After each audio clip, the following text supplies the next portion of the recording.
Greetings, Cambridge colleagues. I'm Todd from Origins. And I'm Scott. And we'll be joining you on December 8th for your first day of advisory professional development, and we're very excited to be there.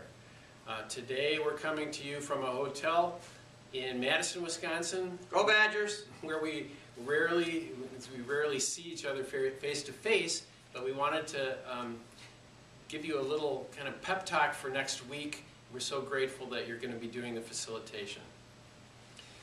A couple of points we want to make with you, and you may want to make with your participants, that advisory has been and will continue to be a cornerstone of a middle school. There's a document entitled This We Shall Believe, written by the National Middle School Association, in which they outline some of the cornerstones of it, and of which advisory is one.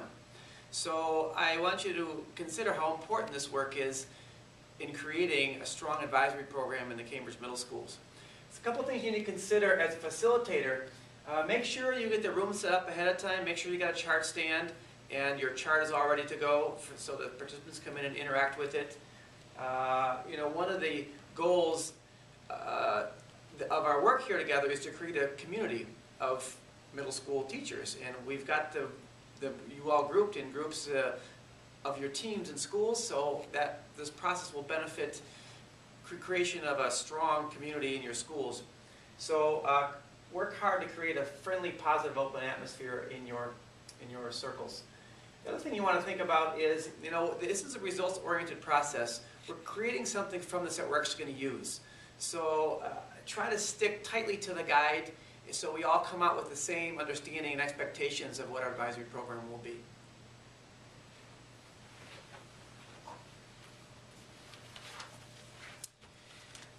Every teacher in the upper schools in Cambridge will have gotten a professional development guide and will have an advisory book.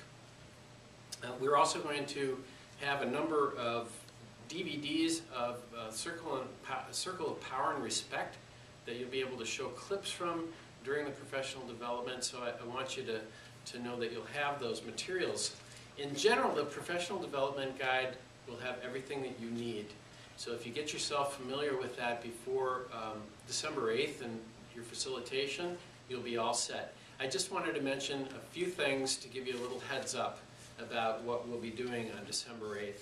And this chart has a few bulleted points here. The first one is, do familiarize yourself with this guide. Again, it's got everything you need. The second is that you will be establishing some group rules for the duration of your 8 meetings, 4 sessions. And that process needn't be a long process, but it's an important process, so prepare to do that. The third point is that we're going to be economizing a little bit on the affinity process indicated in the first meeting, because we're going to be tight for time. To do the first 2 meetings, we'll probably have approximately 80-85 minutes to do that. So be thinking about that, and look for an email from me that will have more complete instructions about how you can do that. I also want you to encourage to get your teachers, the teachers in your group, reflecting personally about obstacles that they foresee in running an advisory, because this is going to be really their work in the end. And I would suggest that between the first and second meeting you play a game, and I'll have a couple suggestions for that game in my email, and that with the second meeting you consider having people sit in different seats so that they get a fresh look at the circle and the experience. And then lastly, again, if there is time at the end of the meeting, or other meetings for that matter later on in the spring, consider showing clips of CPR so that people can see actual CPRs happening in classrooms. Thanks, and look for an email. We're looking forward to being there with you on December 8th. Again, I'm Todd from Origins. I'm Scott. See you soon.